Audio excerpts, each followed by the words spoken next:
Today I want to talk to you about classic British multi-pin connectors.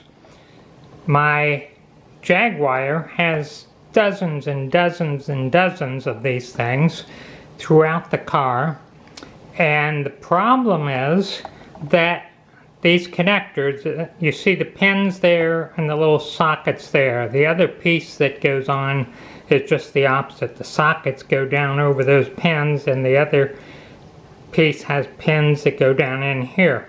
So what we want to do is to make sure these connections are absolutely the best we can make them. So what we're going to need for the job, we're going to need some sandpaper, medium grit. It's not real critical, but you don't want real coarse and you don't want real fine.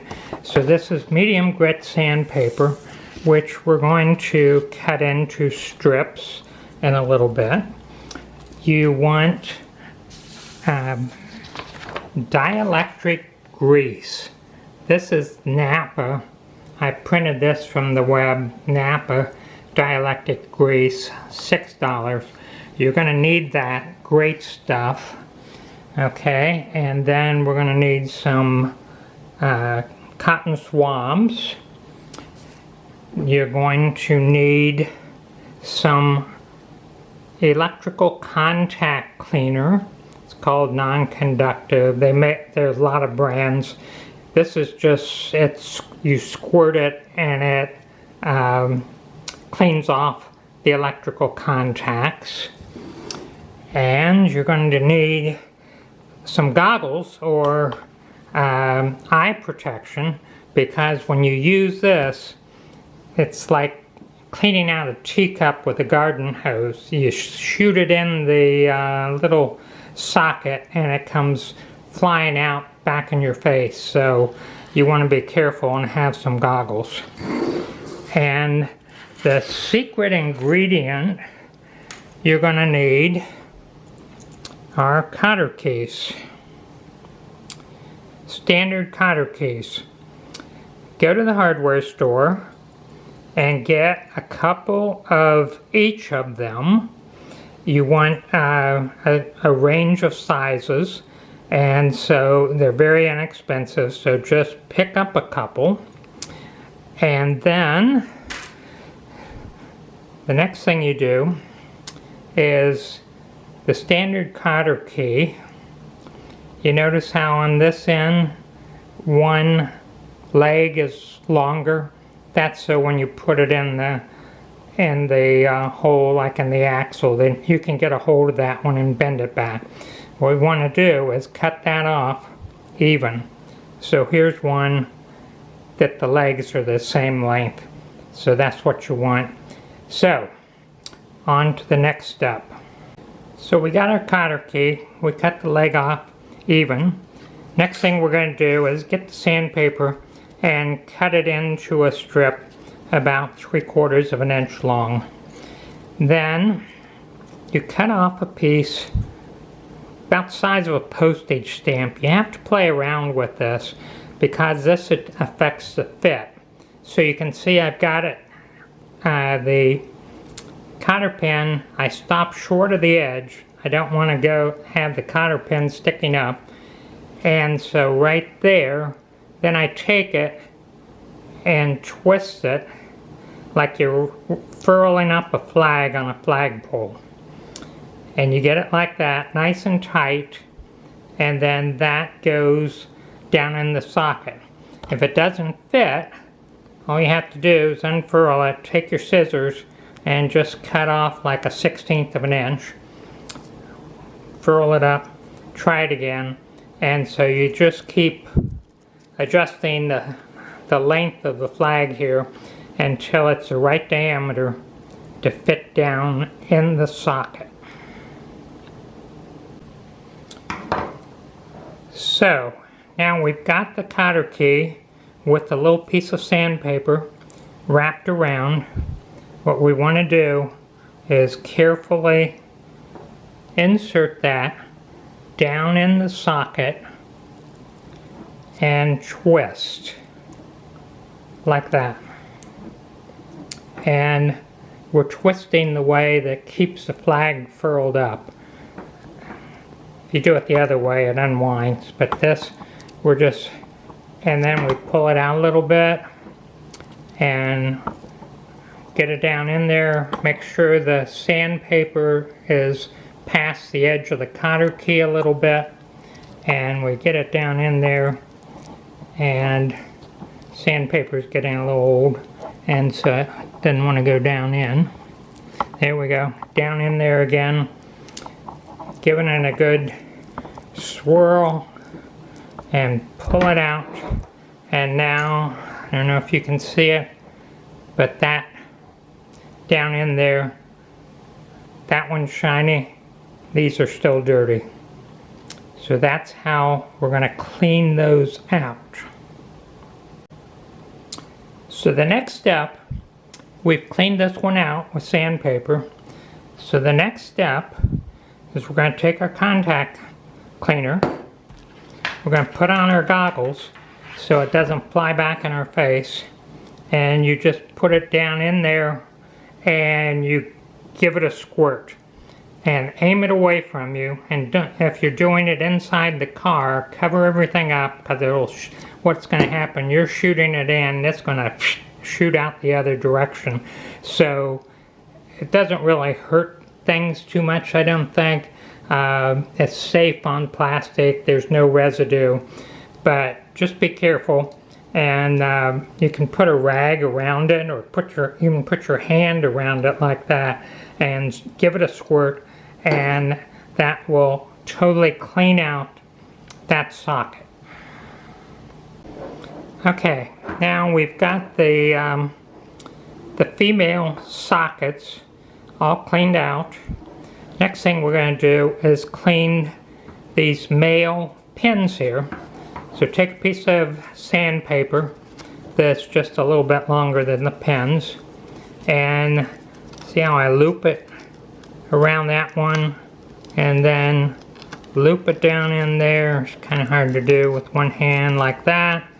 Okay, now I pull that and I'm sanding the back of those pins. Whoops, broke my sandpaper. But I'm getting those pins this side. You can get them all shiny on this side real easily. You can see how they're getting shined up. That's what you want. You want shiny metal. Okay, but then you have to get the back. So we can put the sandpaper around that end pin and go like that. So just work around until you get 360 degrees around each of these male pins, and then all of the socket will be nice and clean and ready to go. Next, we're going to take our dielectric grease that we got, and they come in little tubes, and the tube always breaks and it's hard to use one-handed, so I just have this little jar and I squirt it out of the tube until it's in this little jar. Easier for me to use. You take a cotton swab and you want just a little tiny film of dielectric grease. So you can hold it on your hand and there's just a little tiny film. I go back over here to my nice shiny sockets, and then very carefully just put it down in there and pull it up and down and pull it out, and then you have dielectric grease in that socket. And these sockets, you do kind of use the cotton swab the same way. You just get around them like that, and you want these just barely coated, just a very thin coat. That's going to prevent the oxidation of these pins. And that's what the problem with British cars in the first place. When they manufactured the cars, they did not use dielectric grease. So when they manufactured, these things were all shiny, yep, they all worked great. But as they aged, they corroded. And corrosion is your enemy. That's what interrupts the flow of electric current. So now we can clean them back up just like the factory had them, but then we can use our dielectric grease to give it, you can see on my finger, just a very thin film. And then when you plug the other part in, you're going to have, it seals the air, and you're going to have a connector that's not going to corrode. And another benefit is that this grease, it's just a little bit slippery, and so when the next time you need to work on this part and disconnect the socket, it's going to come right apart. It's going to be very easy to get apart. You may have noticed on my video of replacing the air conditioner mode control switch, when I took out the window switches, mine just slide right out because I had them apart before, and I put dielectric grease on the contacts, so they just come apart very nicely, and they will carry electricity for a very long time, for the rest of my life. So that's the goal, to clean these up and get them so that they are 100% carrying electricity the way they were designed. So there you have it. The secret to keeping your British car running reliably is to keep all of the electrical connections in clean and with dielectric grease on it. That's the fuses, the places where the grounding wires are attached, and especially these things. These things can get really gooey, and there are tons of corrosion. And so, as you remember, I said earlier in the video, these things are all over. Any place there's something that runs by electricity, there's at least one, maybe more of these. Underneath the dash, there are some real big ones that have a dozen, maybe, connectors. So what I suggest is just keep cleaning these. If you have a half an hour to work on your car and you don't want to start a new project, just start working on these. Find one, take it apart, clean it up, dielectric grease, put it back together. Maybe take a Sharpie and put your initials on there so you know that this connector has been cleaned and is in good shape. And you just keep doing that, finding electrical connections, cleaning them up, and your British car will run reliably for years and years.